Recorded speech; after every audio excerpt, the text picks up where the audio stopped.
বিয়ের পরপর সবাই আমাকে একটা কথাই বলতো, দাঁড়া না 2 বছর যাক, তারপরে দেখবি এই প্রেম ভালোবাসা অভাব ঘরে ঢুকলে জানলা দিয়ে ভালোবাসা নাকি পালায়। অনেকেই আমাকে এই কথাটা বলেছিল, তখন আমি এত কাউকে পাত্তা দিইনি। কেন দিইনি সেটাই তোমাদেরকে আজকে বলবো। হ্যালো এভরিওয়ান, আমি বৃষ্টি। আমার এই ছোট্ট সংসারে তোমাদেরকে অনেক অনেক ওয়েলকাম। এই যে সকালবেলায় টিফিনে এখন মুড়ি মাখবো, 3জন মিলে মুড়ি খাবো, সেই কারণে এক জায়গাতেই মুড়িটা মেখে নিচ্ছি। আর এবারে না ওই ভাজা মুড়িটা পাইনি, মানে চাল ভাজা, এটা সেই প্যাকেট মুড়িটা। এর মধ্যে একটু বাদাম দিয়েছি, মানে এই বাদামটা না না খেয়ে নিলে এত পরিমাণে পিঁপড়ে হচ্ছে, খেয়ে নিচ্ছি। একটু পেঁয়াজ কুচি দিয়ে নিচ্ছি, আর তার সাথে নেব হচ্ছে 2টো চপ। ওই 3টের মতো ছিল, 3টে চপই মেখে নিচ্ছি, একসাথেই মেখে নিচ্ছি 3জনের চপ। আজকে হঠাৎ করে মন হলো একটু চপ মুড়ি খাই, কারণ সাধারণত আমাদের মুড়ি খাওয়া হয়ই না, খুব কম হয়। আর মুড়ি খেলেও প্রীতম খুব সুন্দর ভালো করে মুড়িটা মাখে। আর আজকে যেহেতু শসা টমেটো এইসব কিছু ছিল না বাড়িতে, সেই কারণে পেঁয়াজ, একটুখানি বাদাম দিয়ে দিয়েছি। বাদামটা বলতে পারো এক্সট্রা, তার কারণ হচ্ছে বাদামটা না দিলেও চলতো, কিন্তু পিঁপড়ে ধরে যাচ্ছিলো তাই দিয়েছি। ওই ছোটো বাটিটার মধ্যে সুন্দর করে কুলিয়ে মাখতে পারছিলাম না, তাই ভাবলাম আমি এইভাবে মাখি। আমার না কোনো কিছু মাখতে অন্য কিছু প্রবলেম হয় না, তবে কী জানো তো, মাখামাখিটা এত পরিমাণ হয়ে গেলে একটু অসুবিধাই হয়। তো চপ দিয়ে মুড়ি খাবো, আর দেখি দুপুরবেলায় একদম হালকা পাতলা কিছু রান্না করব। বিয়ের আগে তো আমি একদম মুড়ি ছুঁয়েও দেখতাম না, কেন জানি না, মুড়ি আমার একদম ভালো লাগতো না। বিয়ের পর আস্তে আস্তে মেয়ে তো সব কিছু খেতে শিখে গেছি। সংসার জীবনে মেয়েরা পা দিলে সব কিছু খেতে শিখে যায়।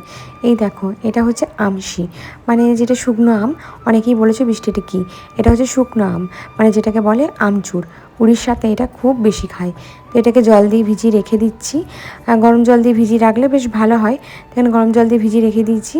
আর আজকে 2টো রান্না করব, সেটা হচ্ছে পটল চিংড়ি দিয়ে একটা সুন্দর তরকারি করব, আর তার সাথে করব এই আমশি দিয়ে মাছের সর্ষে টক। ভীষণ ভাল লাগে খেতে। পটলগুলোর অবস্থা ভীষণ দুর্দশা, মানে বলতে পারি পটলগুলো ব্লিঙ্কিট থেকে অর্ডার করেছিলাম, কারণ কিছুদিন হলো প্রীতম আমাকে সবজি বাজার করে এনে দিতে পারছে না, বলতে পারো সময়ই হচ্ছে না, ভীষণ কাজের চাপ, সেভাবে সময় দিতেও পারছে না। তো সেই কারণে আমি ব্লিঙ্কিট থেকেই যেই সবজিগুলো খাচ্ছি, যেদিন যেদিন লাগছে সেদিন সেদিন অর্ডার করে নিচ্ছি। আর ব্লিঙ্কিট থেকে কিন্তু আমাকে এরকম শুকনো পটল দিয়ে গেছে, মানে আমি এবারে দেখে খুব অবাক। মানে প্রথম প্রথম ব্লিঙ্কিটের সবজি বেশ ভালোই আসছিলো, এখন দেখছি এরকম অবস্থা। তো কটা কাজু দিলাম, তার সাথে দিলাম কিছু কিশমিশ। এটাকে বাটবো, বেটে তারপরে কিন্তু এটাকে পেস্ট বানাবো। তো এই যে দেখো, এখানে পেয়ারা ছিল, অর্ককে ভাবলাম একটা পেয়ারা কেটে দিই, মানে পেয়ারাটা বেশ ভালো, প্রীতম নিয়ে এসেছিলো বাজার থেকে। প্রীতমকে সকালে টিফিন খাবার সব একসাথে ভরে দিই। অনেকেই বলো যে বৃষ্টি, প্রীতমদাকে যে এত খাবার ভরে দাও, প্রীতমদা গিয়ে ওখানে যে খায় কেউ কিছু বলে না। কী বলবে বলো তো, ও তো কাজে ফাঁকি দিয়ে কিছু করছে না, খাবার টাইমে তো খাবারটা খেতেই হবে। তো এখানে পেয়ারাটা একটু নুন মাখিয়ে দিয়ে দিলাম অর্ককে। এদিকে পটলগুলো ভেজে নিলাম, পটলগুলোকে গায়ে কিন্তু একটা করে চিরা লাগিয়ে দিয়েছি। আচ্ছা, এর ভেতরে পুরভরে পটলটা তো দারুণ লাগে খেতে, কিন্তু যেহেতু হাতে সময় ভীষণ কম ছিল, তাই এইভাবে গোটা গোটা পটলগুলোকে আমি সুন্দর করে ঢাকা চাপা দিয়ে দিয়ে এপিট ওপিট করে ভেজে নিলাম। তো এখানে ভাজা হয়ে গেলে বাকি জিনিসটা দেখাবো। খুব সহজভাবে আমি রান্না করব আজকে, কারণ ভীষণ গরম রেখেছে, আর এই গরমে আমার ভালোও লাগছে না কিছু করতে। আগের দিন ভিডিও দিতে পারিনি, তার কারণ হচ্ছে কারেন্ট চলে গেছিলো, আর কারেন্ট যে চলে গেলে আমাদের ওয়াইফাইটা কোনো প্রবলেম হয়, আর আমার ফোনে সেই নেট নেই যেটা দিয়ে ভিডিও আমি পোস্ট করব। তো সেই কারণে ভিডিও পোস্ট করতে পারিনি। এখানে পটলটাকে আমি তুলে রাখছি, এই তেলের মধ্যেই কিন্তু বাকি জিনিসগুলো করব। এখানে একটু এলাচ নিয়েছি, আর দিয়েছি হচ্ছে দারচিনি। এর মধ্যে পেস্ট দিচ্ছি, এটা হচ্ছে পেঁয়াজ আদা টমেটো, টমেটো নেই, এটা পেঁয়াজ আদা রসুন, একটু জিরে ধনে, এইটার পেস্ট আছে, একবারে পেস্ট করে রেখেছি। তো এই মশলাটা হালকা কষে আসবে, মানে এই মশলাটা হালকা করে তেল যখন ছেড়ে আসবে, আমি না চিংড়ি মাছটাকে একদম কুচো করে রেখেছিলাম, মানে একদম ছোটো ছোটো করে কুচো করে রেখেছি। তোমরা চাইলে একদম কিমা করে রাখতে পারো, আমি একদম কুচো কুচো করে, একটু বড় বড় সাইজের চিংড়ি ছিল তো আমি একদম কুচো কুচো করে নিয়েছি। ওই চিংড়িটা কাঁচা অবস্থায় দিলাম, কিন্তু আমি ভেজে দিইনি, কারণ খুব একটা ভেজে না আমি ইউজ করি না। তো তারপরে দেখলাম যে কিছুদিন ধরে ফেস প্যাকটা ইউজও করা হচ্ছে না, আর মুখটা জানো তো ভীষণ জ্বালা পোড়াও করছে। তো ভালো একটু গোলাপ জল দিয়ে একটু ফেস প্যাকটা বানিয়ে একটু ইউজ করি। আসলে আমার না মনে থাকে না। তো যখন মনে থাকে তখন অবশ্যই ব্যবহার করি। আমি জানি অনেকে অনেক কথা বলে যে এই সংসার জীবনে আবার রূপচর্চা করছে, হ্যান করছে। কিন্তু আমার সত্যি বলতে তাতে কিছু যায় আসে না। আমি নিজেকে ভালো রাখতে পছন্দ করি এই মুহূর্তে দাঁড়িয়ে। কারণ আমাকে প্রীতমও বলে, "তুই যদি নিজেকে ভালো না বাসিস তাহলে কেউ তোকে দেখবে না।" আর এই কথাটা সত্যি। আমি যখন প্রীতমের হাত ধরে বেরিয়েছিলাম তো তখন আমাকে অনেকে অনেক কথা বলেছিল। "হ্যাঁ, এই ছেলের হাত ধরে বেরোচ্ছিস, এ তো নিজেই কিছু করে না, তোকে কী করে খাওয়াবে?" হ্যান-ত্যান অনেক কথা আমাকে বলেছিল ছোট বড়। তখন আমি চুপচাপ শুনেছিলাম। তখন আমি কোনো উত্তর দিইনি। আজও আমি কোনো উত্তর দেব না। শুধু একটা কথাই বলব, সংসারে অভাব থাকে। কিন্তু তা বলে ভালোবাসাটা আমার এতটাও ঠুনকো নয় দুজনের প্রতি যে জানলা দিয়ে ভালোবাসাটা পালিয়ে যাবে। যাই হোক, লড়ছি দুজন মিলে। একদিন জানি ঠিক সেই জায়গাটায় গিয়ে পৌঁছাবো। এখানে নুনটা দিয়ে দিলাম আর এখানে কাজু, তারপরে তোমার একটু কিশমিশ, তার সাথে একটু দুধ আছে। তো সব কিছু একসাথে পেস্ট করে আমি এখানে কিন্তু হালকা হাতে কষাবো। মানে একদম হালকা হাতে কষিয়েছি। তারপরে কিন্তু পটলটা ভেজে রেখেছিলাম, সেই পটলটা দিয়ে দেবো। তারপরে দেখলাম একদম পরিমাণ মতো ঝাল দিইনি। তো আমার জানো তো আজকে লঙ্কা বাটতে ভুলে গেছি। তো সেই কারণে লঙ্কা একটুখানি গুঁড়োটাই দিলাম আর তার সাথে একটুখানি জল দিয়ে দিলাম। এই যে পটলটা দিয়ে একটুখানি রান্না করব। এই পটলটা একটুখানি ভেতর অবধি মজে গেলে আমি নামিয়ে নেবো। তোমরা চাইলে এর মধ্যে একটুখানি ঘি, একটুখানি গরম মশলা দিতে পারো। আমি কিন্তু আর বেশি কিছু দেবো না। এটা এমনিই ভীষণ খেতে ভালো লাগে। আর সত্যি বলছি ভীষণ খেতে ভালো হয়েও ছিল। আর এরপর রান্না করব ওই মাছ দিয়ে, বললাম না তোমাদেরকে একটা রান্না দেখাবো। ওই রান্নাটা ভীষণ ভালো হয়। চিংড়ি মাছ দিয়েও ভীষণ ভালো হয়। তবে আজকে চিংড়ি মাছ দিয়ে এই রান্নাটা করলাম। আর একদিন তোমাদেরকে দেখাবো ওই চিংড়ি মাছ দিয়ে রান্নাটা। তো এই যে দেখো, এটা একদম গা মাখা মাখা করেই আমি নামাবো। একদম গা মাখা মাখা হয়েই এসছে। আমি রান্না করতে করতে ফোনে কথা বলছিলাম। তারপর দেখলাম গ্রেভিটা একদম শুকিয়ে গেছে। তখন আবার একটু জল দিয়ে আমি আরেকবার ফুটিয়ে নামিয়ে নেব। আসলে আমি না রান্না করতে করতে ফোনে যদি কথা বলি না, মানে আমার না কোনো মাথায় থাকে না যে কী দিলাম কী দিলাম না। দেখো একটু একটু করে জল দিচ্ছিলাম, কারণ পটলগুলো একদম শুকিয়ে গিয়েছিলো। সেই কারণে জানো তো, যতক্ষণ না পটলগুলো একটু রসে ভিজে একটু ফুলে না উঠছে না, মানে কেমন একটা যেন লাগছিলো। তো যাই হোক, এখানে পটল রান্নাটা হয়ে গেছে, আমি নামিয়ে নিলাম। কারণ খুব একটা গ্রেভি করব না। আর এরপরে যে রান্নাটা করব সেটাতে একটু ঝোল ঝোল থাকবে, সেই কারণে আমি এটা খুব একটা মশলা করলাম না। এই রান্নাটা ভীষণ খেতে ভালো হয়েছিল। এই যে পটলটা আমার রান্না হয়ে গেছে। এরপর করব হচ্ছে মাছ দিয়ে ওই যে শুকনো আমটা দেখলে, মানে আমচুর, সেটা বানাবো। তো এই যে তেল দিলাম, তেল দিয়ে তেলের মধ্যে একটু হলুদ দিলাম। মাছের মধ্যে নুন মাখানো ছিল, তো সেই জন্য মাছগুলোকে একদম হালকা হাতে ভেজে নেবো।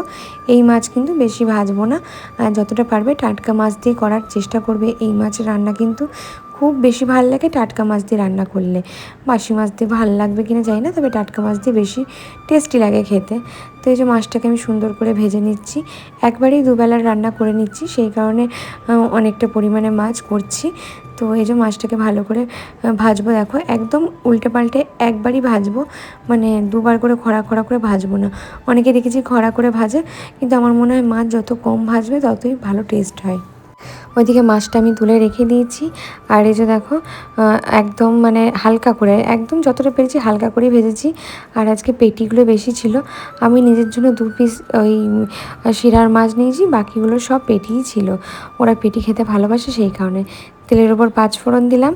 আর এখানে দিচ্ছি তোমার ওই একটুখানি রসুন বাটা, মানে রসুন বাটাটাই এই রান্নায় ভীষণ ভালো যায়।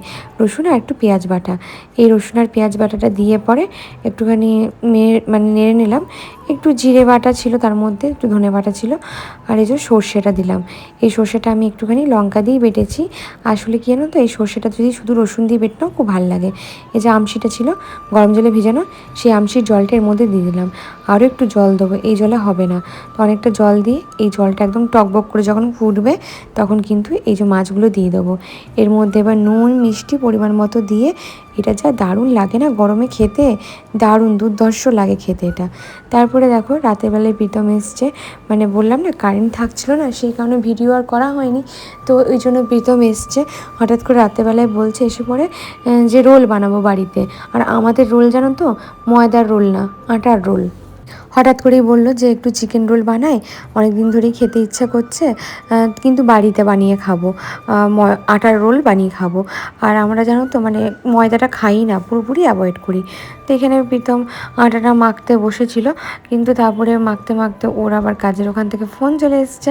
তো সেই কারণে বাকি জিনিসগুলো আমাকেই করতে হয়েছিল। অনেকেই আমাকে জানো তো মাঝে মাঝে বলে, কেন এরকম একটা ছেলেকে পছন্দ করলি, হ্যাঁ টাকা পয়সা আলা একটা ছেলে, আমাকে অনেকে অনেক কিছুই বলে। আমি শুধু একটা কথা ভাবি যে ওর মধ্যে কি গুণ নেই বলো তো। ও আমাকে সব কাজে সাহায্য করে দেয়, অনেক কাজ পারে না কিন্তু সাহায্য তো করে দেয়, আমাকে সবসময় সব কিছুতে সাপোর্ট করে। আমাকে ওড়ার জন্য দুটো ডানা দিয়েছে, যে ডানা দুটো আমার বরই আমাকে কিনে দিয়েছে। আমাকে আমার বাড়ির লোক পর্যন্ত সব কিছুতে বাধা নিষেধ করতো, সেখানে আমার বর আমাকে কিচ্ছু বলে না, আমাকে সবসময় বলতে পারো মাথায় করে রাখে। তো আমি তো বুঝতে পারি না এরপরও একটা মেয়ের আর কি চাই। হ্যাঁ টাকা পয়সা অবশ্যই দরকার জীবনে, টাকা পয়সা না হলে তো কষ্ট আছে, তা বলে টাকা পয়সা না পেলে এমন একটা মানুষকে কষ্ট, না না, আমি এটা ভাবতেও পারি না। আমি জানি না আমাদের বাড়িতে আর 5 জন কতটা ভালো আছে না আছে, কিন্তু একটা জিনিস আমি গর্ব করে মানে জোর করে বলতে পারি যে আমি খুব ভালো আছি। হয়তো আমার কাছে টাকা পয়সা অর্থ ভীষণ কম আছে, আমাকে স্ট্রাগল করতে হচ্ছে, এটা হতে পারে, কিন্তু আমি যথেষ্ট ভালো আছি। তো এখানে আমি বাসনগুলো ঠিকঠাক করে গোছাচ্ছিলাম, তারপরে আমি আবার ম্যারিনেশনটা করলাম। দেখো এখানে ক্যামেরাটাকে অন করে দিয়ে পালিয়েছে। তারপরে আমি ওকে বললাম একটু ভিনিগার দাও, ওকে বলে বলে দিচ্ছিলাম যে কী কী করতে হবে না করতে হবে। আর ও যেহেতু ফোনে কথা বলতে বলতে কাজ করছিলো, সেই কারণে সব ভুলভাল করেছে জানো। মানে আমি ওকে বলছিলাম যে আমাকেই দিয়ে আমি করে দিই, এর মাঝখানে কিন্তু অনেক কিছু ম্যারিনেশন করা হয়েছে।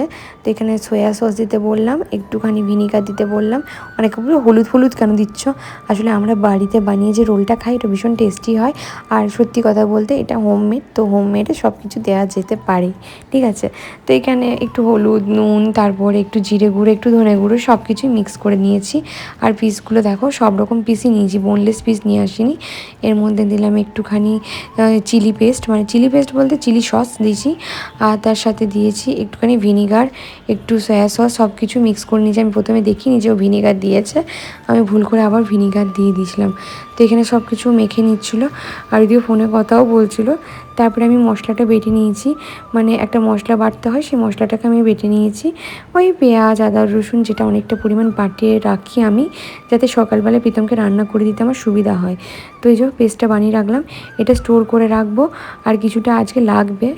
তো এখানে দেখো মশলাটা বেটে অনেকটা পরিমাণে আমি স্টোর করে রেখে দিই, যাতে সকালবেলায় উঠে আমার রান্না করতে প্রবলেম না হয়। আর বাকি পেস্টের মধ্যে আমি দেখো ম্যারিনেশন করে রেখে, মানে বাটিটা ধুয়ে আমি এর মধ্যে মিক্স করে দেবো। ওটাই আমি প্রীতমকে বললাম এটার মধ্যে দিয়ে দাও। তারপরে আমি আস্তে আস্তে লইটা কেটে নিলাম, মানে যেহেতু রোল বানাবো বাড়িতে, আর ময়দার রোল তো বানাবো না, আটার রোল অনেকগুলো করেই খাওয়া যায়, এই রোল গা গোলায় না। তো এই কারণে অনেকগুলো করেই করেছি। প্রীতম বলে আমি 2টো খাবো, তারপরে ঠিক 5টা কি 6টা খেয়ে নেয়। তো সেই কারণে আমি জানিও খেতে পারবো, ওই জন্য অনেকটা করেই বানাই ওর জন্য। তো এখানে রইগুলো পাকিয়ে নিচ্ছিলাম সুন্দর করে, আর ওইদিকে চিকেনটা একটুখানি মাখিয়ে রেখে দিয়েছি। দেখো মশলাটা বেটে যে আমি ওখানে দিয়েছি, তো ওগুলো মাখাইও নি। তারপর যখন চিল্লালাম তখন আবার এত তেলটাকে গরম করেছে, গরম করে ছাড়তে গেছে, কি পরিমাণ দেখো ধোঁয়া উঠেছে। আমি যখন নাড়তে যাচ্ছি তখন দেখছি তলে লেগে গেছে, এরকমই হয়েছিল। তো এই যে চিকেনটাকে ভালো করে এবার হালকা হাতে, মানে একদম মিডিয়াম দিয়ে আমি এটাকে রান্নাটা করব। মানে ঢাকা দিয়ে দিয়ে যখন জল বেরিয়ে যাবে চিকেনটা, জলটা শুকিয়ে নেবো, ব্যাস তাহলেই হয়ে যাবে চিকেনটা, আলাদা করে করতে হবে না। ও তোমাদেরকে একটা কথা বলে দিই, এর মধ্যে কিন্তু একটু টমেটো কেচাপও দিয়েছিলাম, হয়তো আমি বলতে ভুলে গেছি, সেই কারণে বলে দিচ্ছি। তো এখানে প্রীতম ভিডিও করে দিচ্ছিল, এটা ঢাকা দিয়ে পুরো রান্নাটা আমি করব। এদিকে রুটিগুলোও বেলে নিচ্ছিলাম, একদম শেপ অত ভালো হবে না হবে, আমার কোমরে খুব ব্যথা করছিলো সেদিনকে জানো তো।